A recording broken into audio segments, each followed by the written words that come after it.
Une histoire absolument choquante venant du Mexique.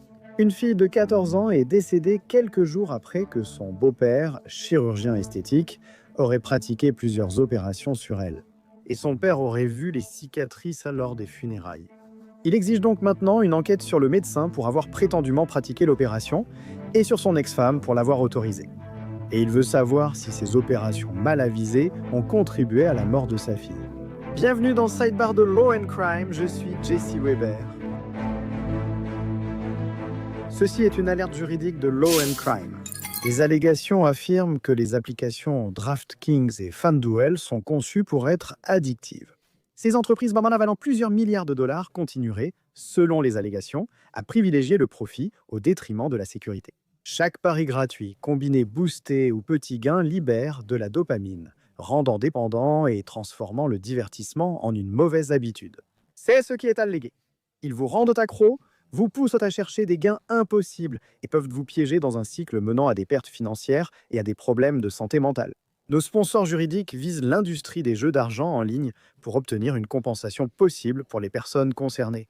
Si vous ou un proche avez subi une addiction, des soucis financiers ou de santé mentale liés aux applications de paris sportifs, rendez-vous sur gamblinglawsuits.com/sidebar pour remplir un court questionnaire et vérifier votre éligibilité à une réclamation. Cette histoire a déclenché une tempête dans le monde entier et je vais vous dire, c'est une situation impensable. Un jeune adolescent est décédé et la chirurgie esthétique pourrait avoir été un facteur contributif. L'histoire évolue vite à Durango, Mexique. Nous souhaitons évoquer les dernières informations de cette affaire, selon divers médias latino-américains. Donc, le 20 septembre, Carlos Arellano a reçu une nouvelle dévastatrice. Sa fille, Paloma Nicole Arellano Escobedo, était morte. Mais ce sont les circonstances entourant sa mort qui sont, au mieux, troubles. Et c'est une découverte faite à la maison funéraire qui a complètement bouleversé toute cette histoire, toute cette affaire. Selon MVS Noticias, Carlos a publié sur les réseaux sociaux qu'on lui avait dit environ une semaine plus tôt, le 12 septembre, que Paloma Nicole partait en voyage à la montagne avec sa mère, son ex-femme, Paloma Jasmine. Mais selon un reportage de Publimetro, il reçoit un appel le 15 septembre affirmant que Paloma Nicole avait été testée positive au Covid-19 et était hospitalisée. Il n'est pas clair si elle était dans un hôpital ou une clinique privée, les informations étant contradictoires. Mais Carlos et certains membres de sa famille se sont précipités à l'hôpital où Paloma Nicole avait été placée dans un coma artificiel et intubée. C'est d'après Publimetro. Et la source rapporte que lorsqu'elle est décédée le 20 septembre, sa mère et le nouveau compagnon de sa mère se sont occupés des démarches, l'emmenant rapidement dans une maison funéraire. D'accord, donc c'est l'allégation. Selon El Siglo de Durango, le procureur local indique que le 911 a reçu un appel pour le décès d'une mineure. Lorsqu'ils ont enquêté, le corps avait déjà été emmené. Selon Carlos, la cause du décès de sa fille a été indiquée comme une maladie, apparemment respiratoire, possiblement liée au Covid-19. Et bien que le certificat de décès ait apparemment mentionné un œdème cérébral, une encéphalopathie hypoxique et une bradycardie, El Siglo de Durango rapporte que les deux parents étaient d'accord avec le certificat de décès à ce moment-là, mais cela a vite changé. Lorsque Carlos arrive à la maison funéraire, il découvre ce terrible secret. Sa fille semblait avoir subi une opération majeure. The Arizona Republic aux États-Unis a relayé une déclaration présentée comme venant de Carlos via le procureur de Durango. Cette déclaration précise, lors des funérailles, des proches en cet homme m'ont dit que sa poitrine paraissait plus grosse. Et quand j'en ai parlé à sa mère, elle m'a dit que ce n'était pas vrai, qu'elle n'était au courant de rien. Ce soir-là, j'ai demandé à sa mère de quitter la pièce pour que je puisse parler à la fille et lui dire au revoir. Pour une raison quelconque, elle n'a pas voulu. J'ai convaincu toute sa famille de sortir. Ma sœur, ma belle-sœur, ma mère et moi sommes restés à l'intérieur. Ils ont examiné ma fille et confirmé qu'elle avait des implants mammaires. Nous avons des photos des implants et des cicatrices. Mais lors d'une interview avec un créateur de contenu populaire nommé Jorge Octavio Arroyo Martinez, qui utilise le pseudonyme Mister Doctor en ligne, Carlos aurait apparemment révélé des informations encore plus choquantes. Non seulement sa fille de 14 ans avait reçu des implants mammaires, mais elle aurait aussi subi une liposuction et un lifting brésilien des fesses, également connu sous le nom de Brazilian Butt Lift. Selon Carlos, ces opérations étaient, je cite, un cadeau pour cette adolescente avant ses 15 ans. Et elles auraient été réalisées par le docteur Victor Manuel Rosales Galindo, le beau-père de Paloma Nicole. Mais Carlos dit qu'il n'a jamais donné son consentement pour ces interventions et qu'il ne l'aurait jamais fait. D'après Facebook, Galindo a un cabinet de chirurgie esthétique et travaille aussi à l'hôpital de la Paix à Durango. Il a publié des photos de lui réalisant diverses chirurgies esthétiques. Il a également publié des photos de sa femme et de sa belle-fille, Paloma Nicole, les appelant ses princesses. Il aurait été membre en règle du Conseil mexicain de chirurgie plastique, esthétique et reconstructive. Maintenant, je vais vous dire qu'il a depuis été suspendu selon TMZ. MSV Noticias indique que Galindo a laissé son épouse Paloma Jasmine l'assister lors de procédures et chirurgies médicales, bien qu'elle n'ait pas étudié la médecine. Carlos a découvert des cicatrices sur sa fille adolescente et a aussitôt donné l'alerte. Il s'est rendu chez le procureur pour demander une enquête.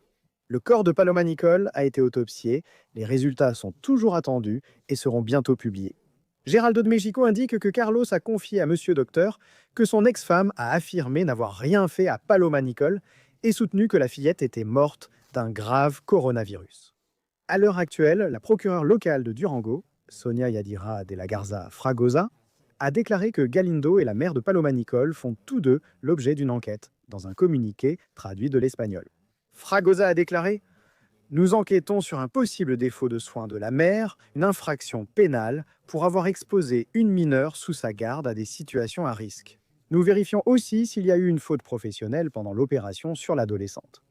Cela pourrait être un homicide involontaire et une faute professionnelle médicale. » Très bien. Alors, pour parler de ces allégations apparentes de faute professionnelle, pour évoquer ce qui a pu arriver à cette jeune fille, quelles sont les possibilités alors que l'enquête est en cours, Bienvenue à nouveau à la médecin légiste, Dr Nada Rutherford. Merci beaucoup pour votre temps.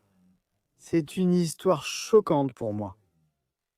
Tout d'abord, quand on entend parler de cette histoire et qu'on se demande s'il est possible qu'il y ait eu des complications qui ont contribué à la mort de cette jeune fille à la suite d'une chirurgie esthétique, à quoi devrait-on penser? Absolument. Nous avons un exemple de célébrité qui est décédée lors d'une intervention de chirurgie esthétique. La mère de Kanye West est décédée à la suite de complications après avoir subi une chirurgie esthétique. Alors, qu'est-ce qui ferait penser que ce n'est pas possible qu'une fille de 14 ans qui est encore en pleine croissance ait des complications? Donc, il y a une possible augmentation mammaire, possible implant fessier d'après tout ce que j'ai vu en ligne. Il semble qu'il y ait eu plusieurs interventions chirurgicales qui auraient pu avoir lieu pour cette fille de 14 ans.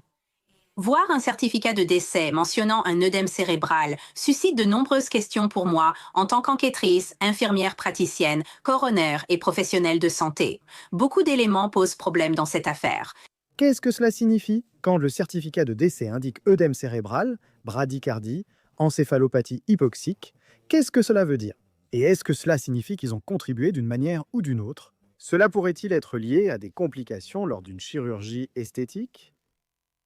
Eh bien, d'abord, il faut regarder ce qu'est cette hypoxie. Donc, l'hypoxie, c'est un manque d'oxygène qui circule dans le sang. Et donc, vous avez un niveau d'oxygène diminué et quand votre cerveau a un niveau d'oxygène diminué, il va essayer de faire tout ce qu'il peut dans le corps pour essayer d'y amener de l'oxygène. Mais ce surmenage du cerveau, dans sa forme la plus simple, va faire gonfler le cerveau. Lors d'une chirurgie esthétique, certaines règles d'équilibre doivent être respectées. Donc, si cette jeune fille de 14 ans, dont le corps est encore en développement, reçoit des fluides intraveineux pendant cette intervention et qu'il y en a soit trop, soit pas assez, ce niveau de sel, ce niveau de sodium dans son cerveau peut provoquer un gonflement du cerveau. Nous observons cela chez les patientes déshydratées, mais aussi chez celles surhydratées. Alors, qu'ont-ils fait pendant cette intervention qui aurait pu perturber son équilibre en sodium au point de provoquer un œdème cérébral? Nous savons qu'elle a eu une sorte d'insuffisance respiratoire parce que nous voyons l'hypoxie, mais d'où cela venait-il? Elle aurait pu avoir plusieurs choses qui se sont produites. Parfois, même si les implants sont trop grands pour la poitrine dans laquelle ils sont placés, cela peut entraîner une restriction de la respiration. Alors, a-t-elle eu une hypoxie liée à une restriction de sa respiration? Il y a des bandages dans lesquels les gens doivent être placés après avoir subi ce type de chirurgie. Cela gênait-il sa respiration sans que personne ne le remarque? Elle semblait être une jeune femme si menue et tant de choses pouvaient mal tourner dans ce scénario. Et pouvez-vous expliquer encore une fois pourquoi la chirurgie esthétique à un si jeune âge est si préoccupante? Eh bien, premièrement, la chirurgie esthétique n'était pas nécessaire pour lui sauver la vie. Donc, on voit la chirurgie esthétique lorsqu'une personne a été victime d'un accident traumatique, de brûlure, d'accident de voiture, où elle a besoin d'une intervention chirurgicale, de soins en soins intensifs. On voit la chirurgie esthétique dans ces situations, mais ce n'était pas le cas ici. Elle paraissait être une jeune femme saine et épanouie. Je ne comprends pas pourquoi on approuverait une chirurgie esthétique à cet âge. Son corps se développe encore. Elle traverse encore les stades de développement de Tanner. Elle ne sait même pas à quoi ressembleront ses seins quand elle aura 18 ou 21 ans. Je pense vraiment que c'est une décision d'adulte et que cela n'aurait vraiment pas dû arriver. Le procureur de Durango a rencontré les responsables cette semaine pour actualiser l'affaire. Et il y a maintenant des allégations de dissimulation d'une certaine sorte, bien qu'on ne sache pas vraiment par qui, car le procureur a semblé confirmer qu'il y avait une sorte de conspiration apparente. À un moment donné, selon les informations d'El Siglo de Durango, Carlos a reçu un certificat indiquant un test Covid-19 positif qu'il a envoyé à l'école de Paloma Nicole pour expliquer son absence. Fragoso a indiqué que ce certificat semblait faux, car il n'est pas dans son dossier médical. La personne censée avoir rédigé ce certificat a nié l'avoir fait devant les enquêteurs. Commençons ici. Nada. La Covid-19 aurait-elle pu causer une mort comme celle-ci? Bien sûr. On peut attraper des infections nosocomiales, c'est certain, en étant à l'hôpital. Ils prennent toutes sortes de précautions respiratoires. Ils vont restreindre vos visites et tout ça. Mais si elle était positive au COVID, si c'était vraiment une infection contractée à l'hôpital, une infection respiratoire, alors elle aurait été soumise à tellement de précautions. Sa famille aurait dû porter gants, blouses et masques avant d'entrer dans sa chambre. Selon les normes américaines, c'est ce qui devrait se passer, n'est-ce pas? Il y a des restrictions pour entrer dans la chambre de quelqu'un. Avant une opération, vous devriez aussi être testé. Et personne ne va vous opérer si vous êtes positif au COVID. Donc, encore une fois, c'est un signal d'alarme pour moi. Pourquoi mettriez-vous quelqu'un sous anesthésie générale alors qu'elle est déjà infectée par une maladie respiratoire connue pour être mortelle? Encore une fois, tous les signaux d'alarme sont là. Maintenant, les rumeurs de dissimulation ont également été renforcées par le fait que le père de Galindo est un ancien juge éminent à Durango.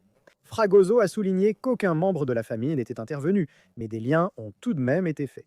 Le procureur a précisé que Paloma Nicole était réveillée après l'opération, mais s'est vite dégradée et a été hospitalisée. Et Fragoso a souligné qu'entre le moment où elle a été admise et celui où elle a été déclarée morte, elle a été prise en charge par plusieurs médecins, infirmiers et techniciens. Alors je me demande, Dr Rutherford, sa mort peut-elle être attribuée à l'intervention esthétique ou sans qu'il s'est passé quelque chose à l'hôpital qui a causé sa mort? Le rapport d'autopsie à ce sujet va être très important. Le père doit insister pour qu'une autopsie soit réalisée. Même si un corps a été embaumé, il est toujours possible de pratiquer une autopsie et je pense que c'est vraiment important dans ce cas. Il doit insister pour qu'une autopsie soit faite pour sa fille, qu'elle ait développé une embolie pulmonaire, c'est-à-dire un caillot de sang qui se loge dans les poumons, ou qu'elle ait eu un accident vasculaire cérébral dans son cerveau, ischémique, ce qui signifie un manque d'oxygène ou hémorragique, où son cerveau aurait pu saigner. D'après les informations que j'ai trouvées en ligne, il manque tellement d'éléments à tout cela. Falsification, possible dissimulation, théorie du complot. Peu importe, nous devons examiner le corps de cette jeune fille pour voir ce qui lui est réellement arrivé. Parce que si elle a une embolie pulmonaire, nous pourrons le voir lors de l'autopsie. Un excès d'anesthésiant sera visible dans le rapport toxicologique. Si elle avait un œdème cérébral, cela sera évident au moment de l'autopsie. Quand ils feront la dissection de la tête et qu'ils replieront le cuir chevelu, ils pourront voir s'il y a eu un traumatisme au niveau du crâne, un traumatisme au cerveau ou s'il y a des saignements à cet endroit. Donc le rapport d'autopsie va être très important. Et ce père ne devrait pas s'arrêter tant qu'il n'aura pas obtenu ce rapport d'autopsie. Donc tout le monde peut se taire. Voyons ce que dit l'autopsie. Vous semblez très confiant qu'ils obtiendront des réponses si une autopsie est réalisée correctement. Est-il possible que la cause du décès soit indéterminée, qu'il y ait trop de facteurs compliquants? On ne saura jamais vraiment ce qui est arrivé à cette fille. Seules des suppositions sont possibles. Il y aura peut-être des preuves à l'appui d'une certaine sorte, mais strictement en ce qui concerne l'autopsie, à quel point êtes-vous confiant qu'elle apportera les réponses que la famille recherche? Eh bien, d'après les informations auxquelles nous avons accès, ils disent qu'elle a un œdème cérébral. Ils disent qu'elle avait la COVID-19. Vous pouvez faire un test post-mortem de la COVID-19, c'est très simple. C'est un prélèvement exactement comme vous le feriez sur une personne vivante. Si elle a un œdème cérébral, cela sera évident lorsqu'ils pèseront son cerveau. Ils pourront voir du liquide et un gonflement dans son cerveau qui ne disparaissent pas simplement parce que quelqu'un décède. S'il y a des zones ischémiques où des tissus ont commencé à se décolorer ou à mourir à cause d'un manque de circulation sanguine, nous pourrons le voir.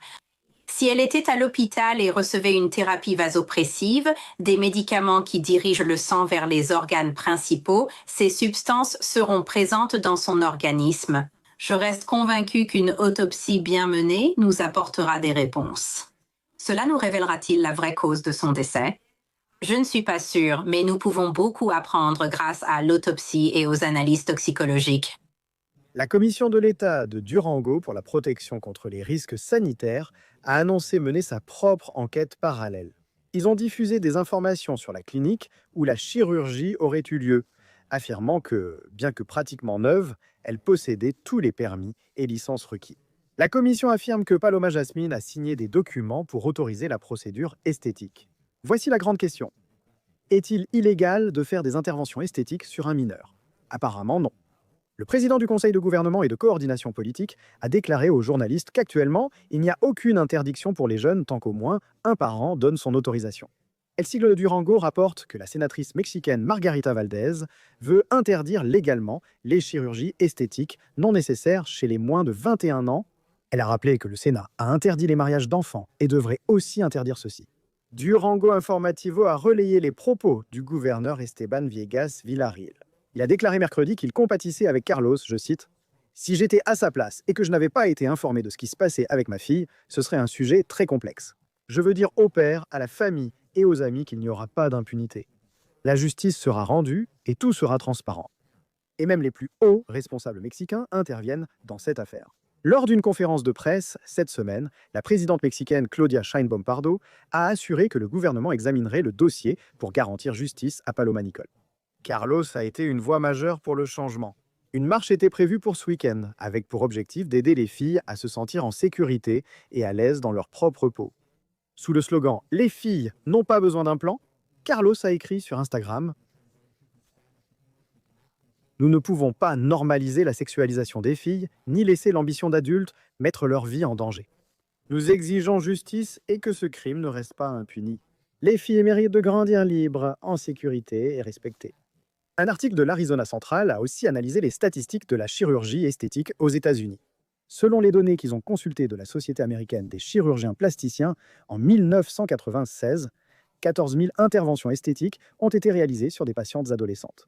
Ce chiffre est passé à plus de 286 000 en 2024. La majorité étaient des interventions peu invasives, mais plus de 23 000 relevaient de la chirurgie réelle. Selon le groupe médical Dr Rutherford, ces chiffres vous inquiètent-ils alors que nous poursuivons l'affaire? Et combien de fois avez-vous vu des cas où ce sont des complications liées à des procédures médicales comme celle-ci qui contribuent au décès d'une personne? Nous voyons des complications liées à des procédures médicales tout le temps, que ce soit lorsqu'une personne subit un cathétérisme cardiaque à cause d'une crise cardiaque, qu'elle se fasse opérer pour une implantation, une rhinoplastie ou autre chose. Nous voyons des complications liées à ce type de chirurgie parce que l'anesthésie générale, endormir quelqu'un, cela diminue leur fréquence respiratoire. Vous les mettez en danger. Et oui, c'est pour cela que vous signez un consentement éclairé ici aux États-Unis. Avant qu'une intervention ne soit réalisée, on fait ce qu'on appelle une pause de sécurité et on s'assure que c'est le bon patient, la bonne partie du corps, la bonne intervention, le bon médecin. Et est-ce qu'un patient comprend que lorsqu'il subit une anesthésie générale, il y a un risque d'hyperthermie ou il peut avoir une fièvre mortelle à la suite de ce type d'intervention, qu'il peut avoir des complications respiratoires parce qu'on lui met un tube dans la gorge? De nombreuses choses peuvent se produire sous anesthésie. Et si vous signez un consentement éclairé et que vous comprenez le risque que vous prenez, d'accord. Mais les parents devraient être impliqués dans ces décisions. Alors pourquoi son père a-t-il été exclu de la décision? Et pourquoi le petit ami de cette femme, qui est chirurgien plasticien, a-t-il été autorisé, je suppose, à faciliter ce type de chirurgie sous la directive de la mère? Les allégations sont troublantes, c'est le moins qu'on puisse dire. Et vous savez, toutes nos pensées et nos prières accompagnent cette famille qui essaie de comprendre ce qui s'est passé ici. Vraiment, une situation très très tragique. Docteur Anita Rutherford, merci beaucoup d'avoir pris le temps. Je vous en suis vraiment reconnaissant. Absolument, merci beaucoup. C'est tout pour maintenant sur Sidebar. Merci à tous de nous avoir rejoints. Et comme toujours, abonnez-vous sur YouTube, Apple Podcasts, Spotify ou partout où vous écoutez vos podcasts. Vous pouvez me suivre sur X ou Instagram. Je suis Jesse Weber, à bientôt.